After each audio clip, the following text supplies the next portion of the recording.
Imagwana neno vokbele o. Anamwe mole ni magwana na. Presati no yokoje. We magwana na. Obi uromi ya gukulu. Ah!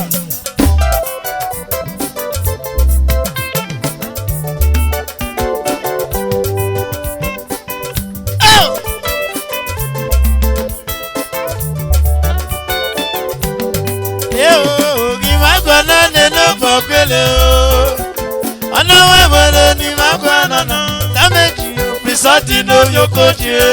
We magwana na. Obi uromi ya gukulu. Come on. Yes, no.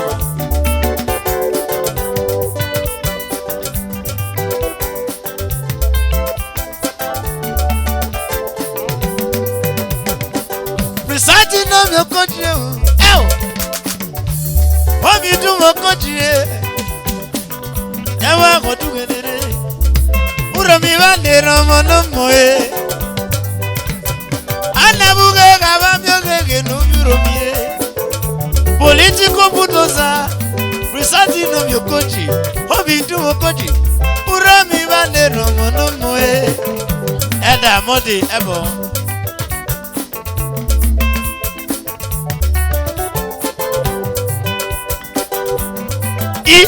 Diamond. Oh, Presati no yokoji. Romi bandero no moime o. Aboji bandero mono. Akmega dugere no romi go dugelere. Isi no moime no yo makae. Bezi na stada. Isi yo no tutu. Omakae omaka o.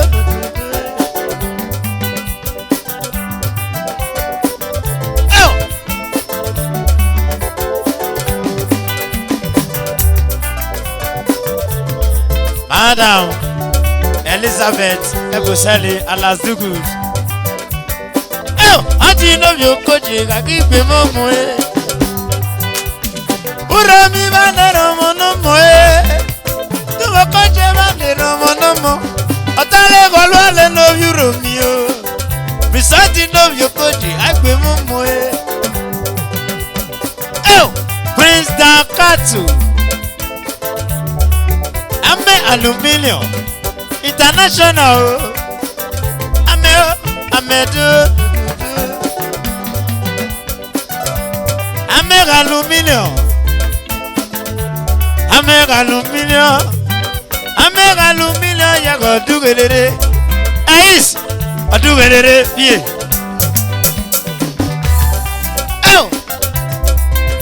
Ais no mi amaka go dugelere. Bezi na starter. Ota perene. Isi yo nekuku.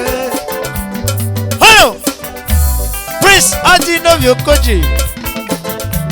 Papa Purity o. Papa Ari. Prince Adi ya go dugelere. Uromi banero mono moe. Amega Aluminium International. President Kato no mi odu mokoji. Uromi banero mono moe. Omeka no moe me o. Prince Louis Okoje, the Otumba one of Holland. Otumba uwe no moe me. Otumba ya go dugere no mi okoji. Prince Odi o mi okoji go dugere. Odi me o no moe me. Eis Omeka no to bezi na stada. Ya go dugelere. Uromi banero mono moe. Eisi yo do. Ame Aluminium do. Usipo. Dugelere. Ya dugelere no. Damage yo do.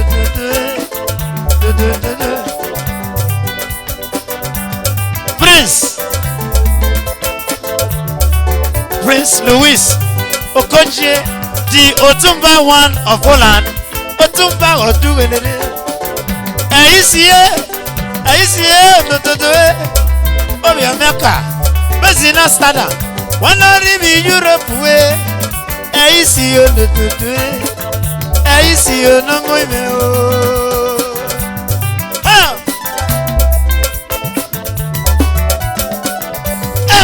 successful millionaire aisi Prince oti no mi okoji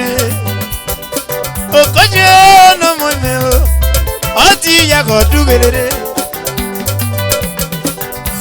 Prince oti no mi okoji uro mi ba lere no moime o papa purity o Prince oti no mi okoji hello Princess Mercy Johnson Princess Mercy Johnson Mama Purity o Okoje oti no bi Okoje go dugelere amalolo bale tame oti no bi Okoje political bulldozer oti o no do damage o no do Papa Purity o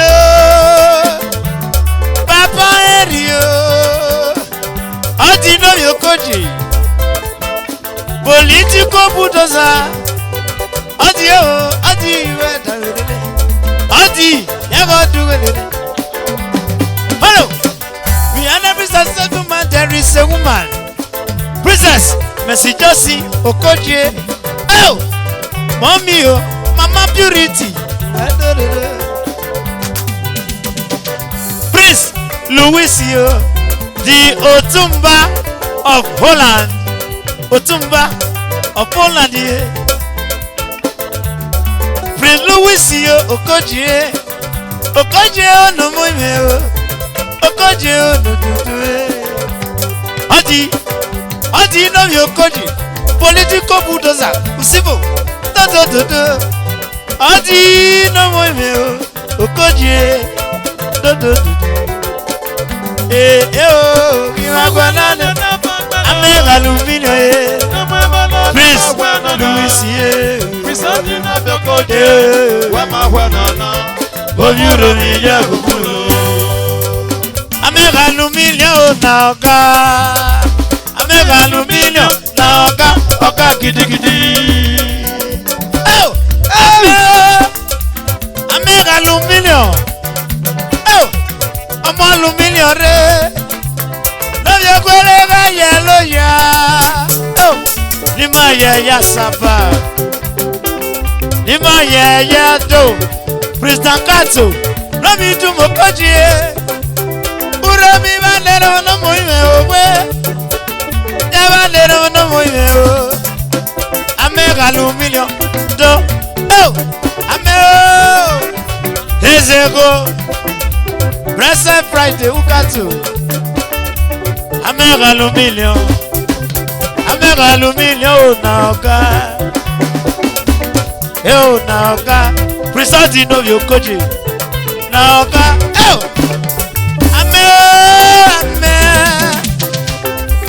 amẹ́ka lumino amẹ́ka ọmọ lumino re lóbi ogbere bá yẹ ló yá ní má yẹ yẹ dò ní má yẹ yá sábà Kato States na baba Prince Adina Okoje Papa Purity odi Prince Adina Okoje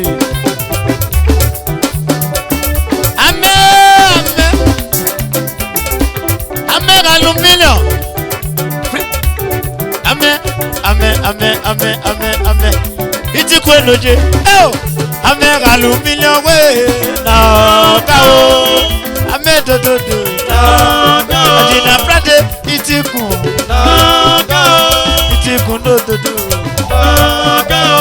itiku noje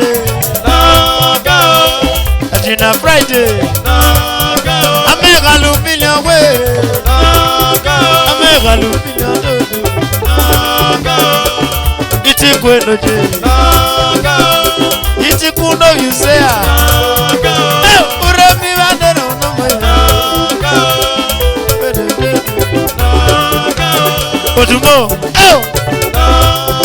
Odumbo mana lójì.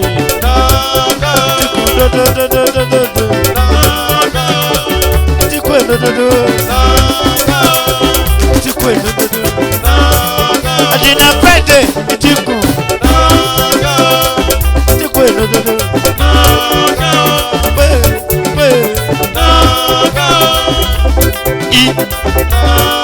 Òfìsì Junior Kaladu. Mọ́mí ẹ̀.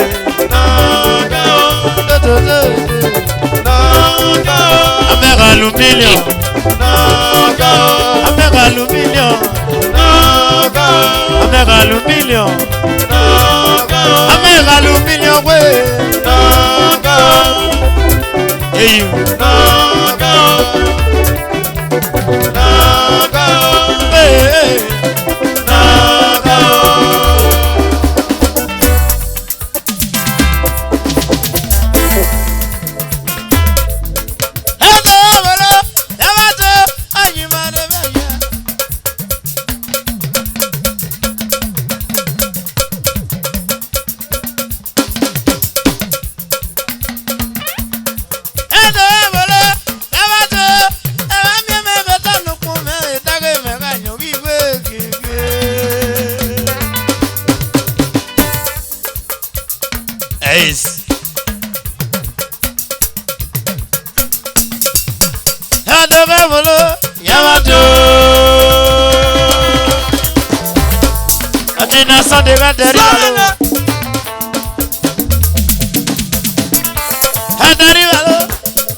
Àjìnà Sunday.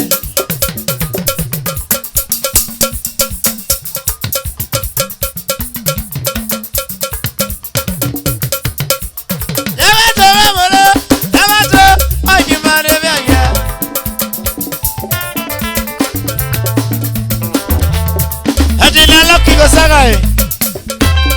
Ọmọ nù bẹ̀rù mú bíálẹ̀. Vẹ́sì Lagos. Ọmọ náà ní bẹ́ẹ̀ pò mà.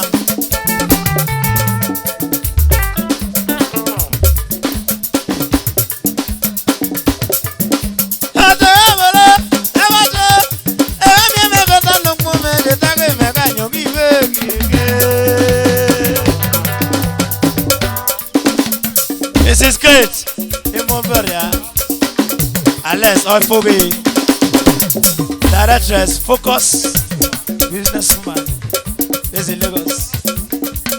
Mrs. Alessio Imoberia, Alex Oifobe, Àjìnà Lucky Gosagai.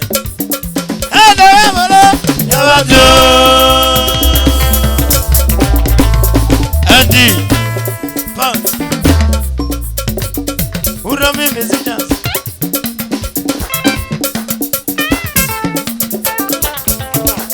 Oh, I'm a rapper. Àjìnà Lucky.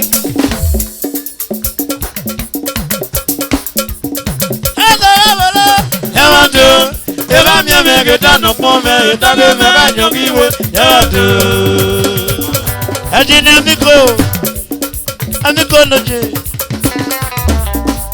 Akalagodo.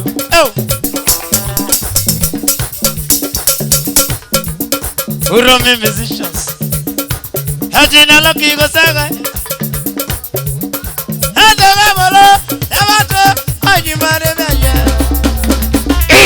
Àjìnà Amiko Noje. Apasubi Noje. Interim President Okro Opedoja Akojari Uromi musicians.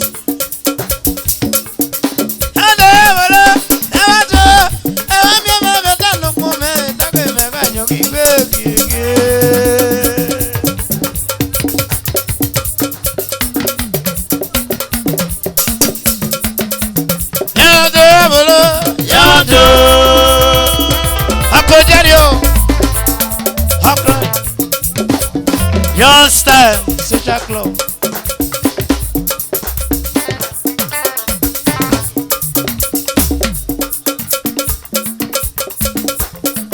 Yamato kabolo, Yamato, Yamato megeta no pome, tabe mega nyogiwe, Yamato.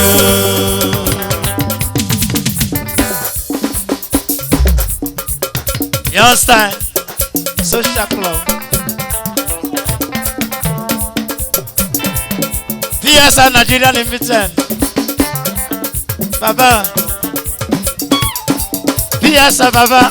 Oh, PSR. Ware. Siki. PSR. Okay. Yamato, Yamato. Ayimane, Ayimane. Has a number, has a number, has a number. Your style. I don't have a sonata. I don't have a ton of women. I can make a new given. Okay. Sonata. Yamato, Yamato.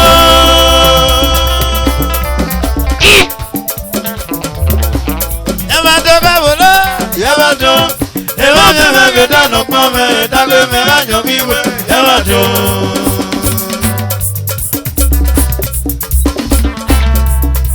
Upara de kwata, tenu mwina na memome o, abale kwenya, usidato. Oh, your style. Upara de kwata, tenu mwina na memome, abale kwenya. Your side, Achieve International. Avare Gwenya. Oh, Silado. Azanope. Silado.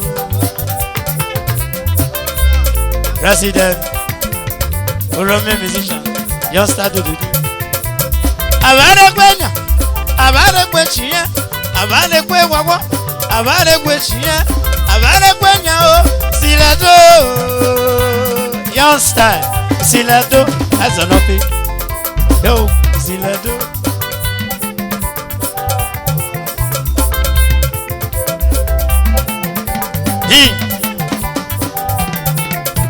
Heavy Kaladu. Oh, Avare Gwenya. Your style. Yo, Silado. Okay. Couple do.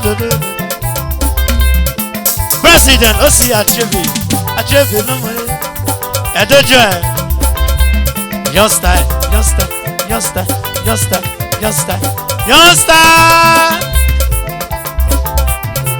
Oh, Avare Gwenya yago Silado. Ben Iyere no mu pare. Oh, Avare Gwenya o Silado. Oh, Silado. Akomagu baba chia akinyari avele o. Usunete ukate. Adi. Ben do. Ben ties. Your style. Avare Gwenya ya Silado.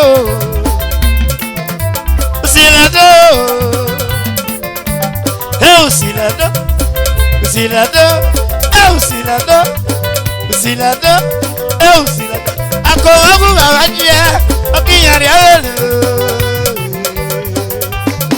Arogbo baba bia. Arebeji mokele o. Arogbo baba bia. Arebeji mokele. Avare Gwenya ya Silado. Silado. Akomagu baba chia akinyari avele o.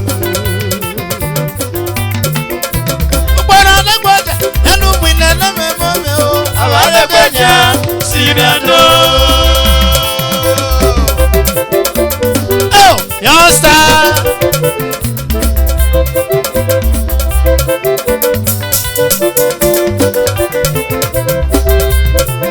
Domino baba. Avare Gwenya. Avare Gwechia. Avare Gwewawa. Avare kwechi ako ogu ake akiyari abele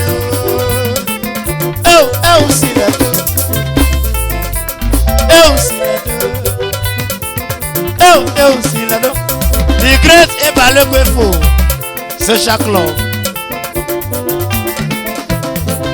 dancing no do Abalekwe nyanyaba silado the great Ebalekwefo gedugele president purpose ye Ogala amadiye ogba Ebalekwefo Abalekwe nyawo ogba Abalekwe china purpose yo ako ogba wakiye akiyari abeli Ebalekwefo your style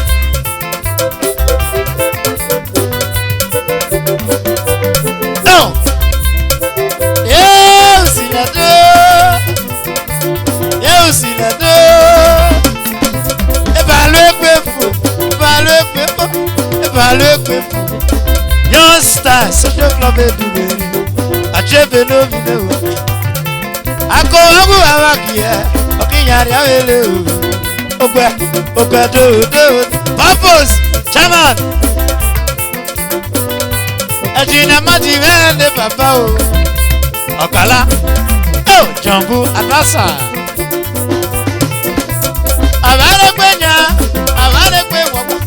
Abalekwe chine silado akowu abagia akiyari awele amume yendo sewe wole asiba me betete yosta silado izuna medo izuna opoji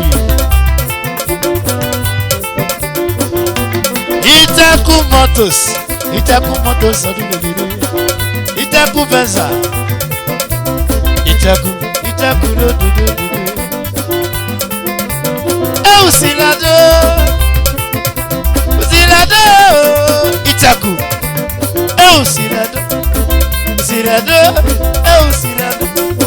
silado akowamu abakiye okiyari abele President Festus Asiva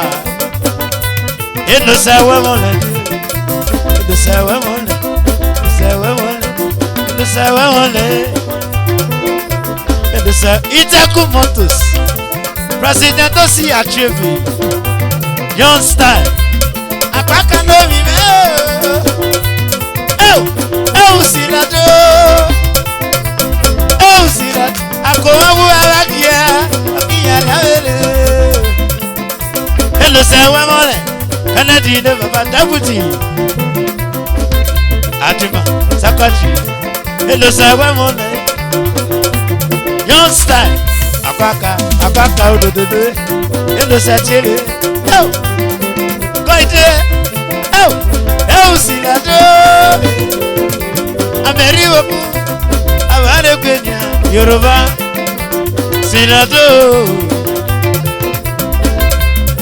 Itaku Motos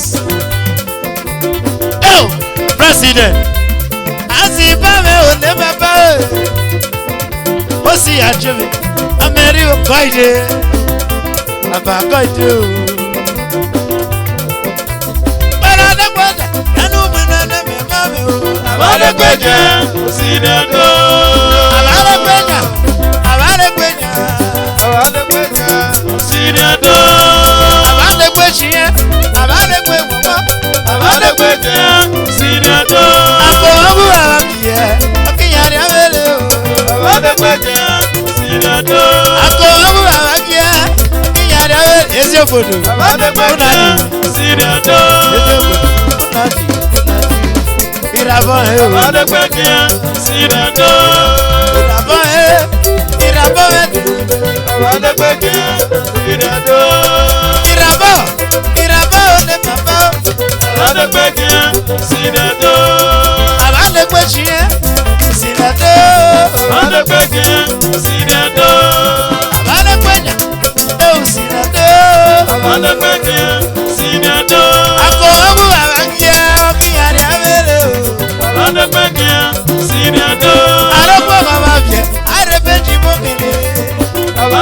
begin, senior do. Senior do, achebelo. Amanda begin, senior do. Itaku motus, Itaku Benza. Amanda begin, senior do. Osi achebe, achebe, achebe. Amanda begin, senior do. Achebe no do, achebe no me. Amanda begin, senior do. Amanda begin, senior do. Amanda begin, achebe no do. Amanda begin, senior do. Amanda begin, oh senior do. Amanda begin, senior do. Ako amu abakiye, kiyara mele. Amanda begin, senior do. President, Osi achebe, achebe kawo. Amanda begin, senior do. Achebe rental services. Achebe. Amanda begin, senior do. Amumbe, amumbe, amumbe no mi. Amanda begin, senior do. Amanda begin, senior do. Amanda begin, senior do. Look at to master, last master. Amanda begin, senior do. Anus car wash up. Anusie. Amanda begin, senior do. Amanda begin, senior do. Amanda begin, senior do. Oh, amu abie, kiyara mele. Amanda begin, senior do. Aroko abie, adebeji mokere o. Amanda begin, senior do. Amanda begin, o. Amanda begin, Anus, senior do. Amanda begin, senior do. Anusie. Amanda begin, senior do. Anus car wash up. Amanda begin, senior do. Anus international. Amanda begin, senior do. Anus international. Amanda begin, senior do. Anus no more. Anus yo. Amanda begin, senior do. Unapo. Evans yo. Amanda begin, senior do. Evans. Unapo. Amanda begin, senior do.